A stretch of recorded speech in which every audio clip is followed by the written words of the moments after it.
Welcome to Godspeed, where truth meets life in under 10 minutes. I'm AK, and this is Hope for your journey.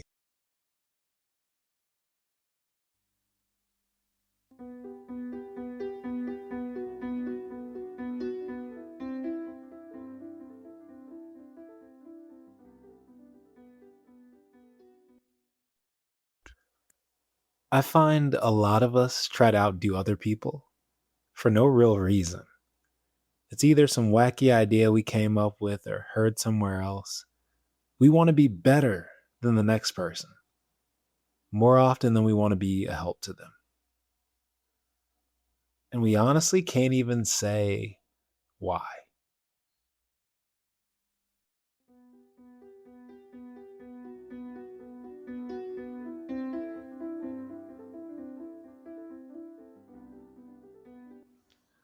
Paul is writing to a group of believers in Rome that are caught in real tension, just this real friction filled moment.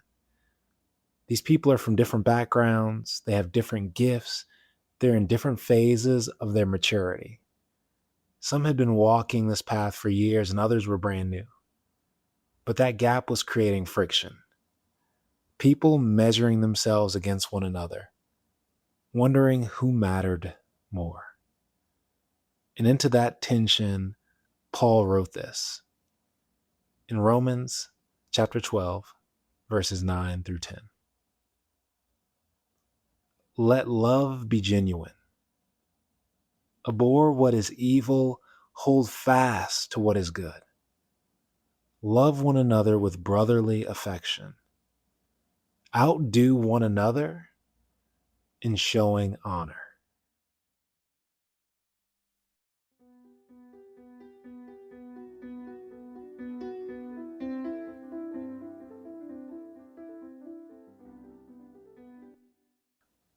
Comparison does something dangerous to you. It'll make you start treating certain people like they matter less because they offer something different. So right before the verses we just read, Paul actually told this group of people they're like a body.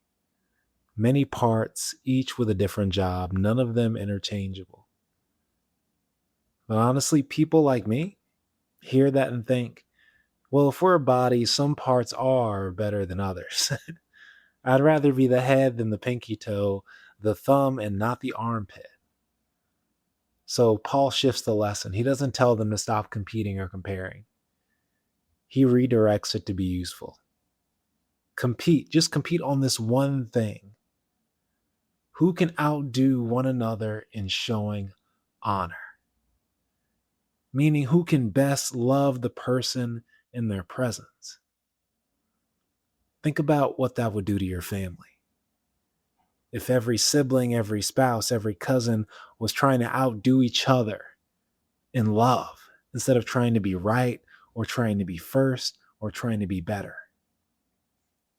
Think about what your work days would feel like if the person at the desk next to you or the person on the video screen was actually trying to serve you well, not just get through the day or take what they could get from it. Imagine living in a neighborhood where people were competing to notice what someone else needed before they had to ask. That's relationship changing, community changing, world changing.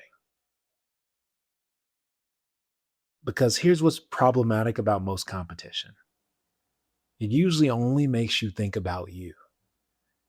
Am I ahead? Am I behind? Am I better off than that person? Worse off than this one? And none of those questions are the right one. Transparently, I'm in a season right now that's hard to explain. It's not a crisis and I'm not in lack, but just fully uncertain of what's going to come next. And in uncertain seasons, when you have a strange amount of free time to think and to look around, it feels like a gift until I realize most of that thinking is me comparing myself to others. Where I stand, who's doing better, who's doing worse, trying to find reasons to feel okay about where I am. And for some odd reason, I do that by comparing it to where someone else is. but that was never the assignment. And it's an even poorer measure of success. I'll speak for myself. I'm taking on this challenge from Paul. I'm here to love people, to serve them, to give what I have. Everything else, the ranking, the comparing, the competition to be seen as more, there's no award for that. It's wasted energy. It was a waste of time for the Romans, and it's a waste of time for us. So if you're going to compete this week, compete on this one thing. Try to outlove somebody. Try to out-honor them. See if you can serve someone genuinely and generously with no thought of yourself.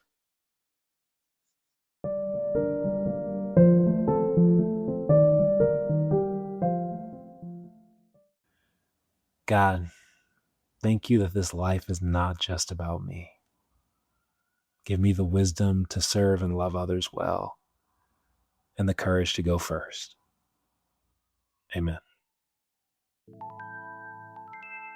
I will always love you how I do.